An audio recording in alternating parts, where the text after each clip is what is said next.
3 years ago, America was attacked without warning or provocation.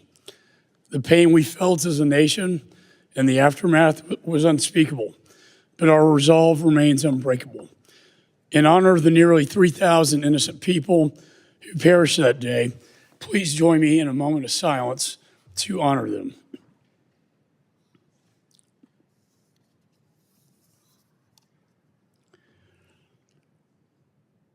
Two days ago, I released my report on the failed Afghanistan withdrawal. This report outlines the systemic failures of the Biden-Harris administration's ill-fated decisions leading to the deadly and chaotic neo from Afghanistan. Undersecretary Bass, I want to say thank you for the role you played during that, and I appreciate you being here today.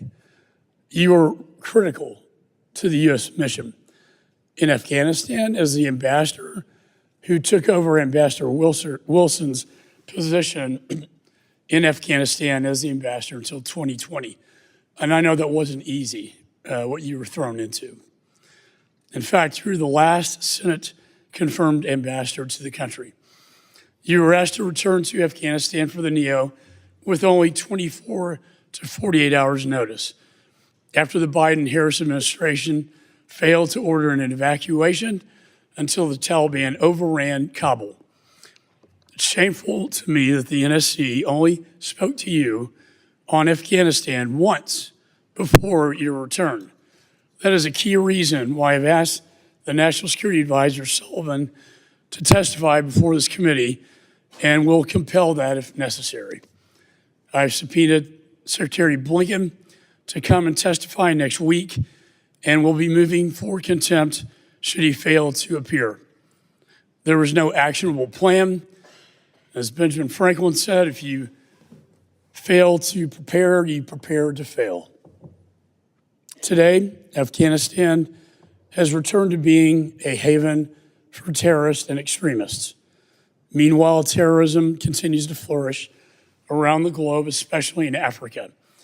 More than 20 African nations are actively suffering under consistent attacks from groups like ISIS, Boko Haram, Al-Shabaab, and Al-Qaeda. In addition to the expansion of terrorism, we find ourselves amid a great power competition. The failure of leadership from the Biden-Harris administration has led to a world in chaos and a rise in adversaries around the globe, none more threatening than China. And the African continent is ground zero for the CCP with its manipulative Belt and Road Initiative, crippling debt trap diplomacy. Keep in mind, many CCP-funded projects are dual use and can be used by China's military, including potential naval bases in strategic locations, such as their port in Djibouti. Meanwhile, Putin continues to profit off the backs of Africans to finance his invasion of Ukraine and expand military partnerships at the expense of America, like in Niger. Putin has also used mercenaries throughout Africa, fostering instability around the continent. In this global power struggle, a key component of our diplomatic efforts must be to deepen and establish partnerships in African countries, especially through the Development Finance Corporation. I was pleased this committee could pass a bipartisan reauthorization to strengthen the DFC, and I hope our colleagues in the Senate can do the same. It's absolutely critical. This committee also ensured the extension of PEPFAR, a 20-year success story. President of Botswana personally told me that PEPFAR saved a generation.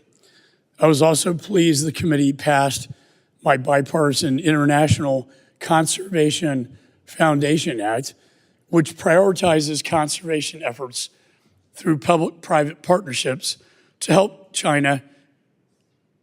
us counter China and Russia. And also, I'm sure you would agree, to ensure the success of these and related efforts, we need to have our embassies fully staffed and ensure our FSOs are fully paid. America's soft power is key to fostering freedom while also preventing the spread of authoritarianism around the globe.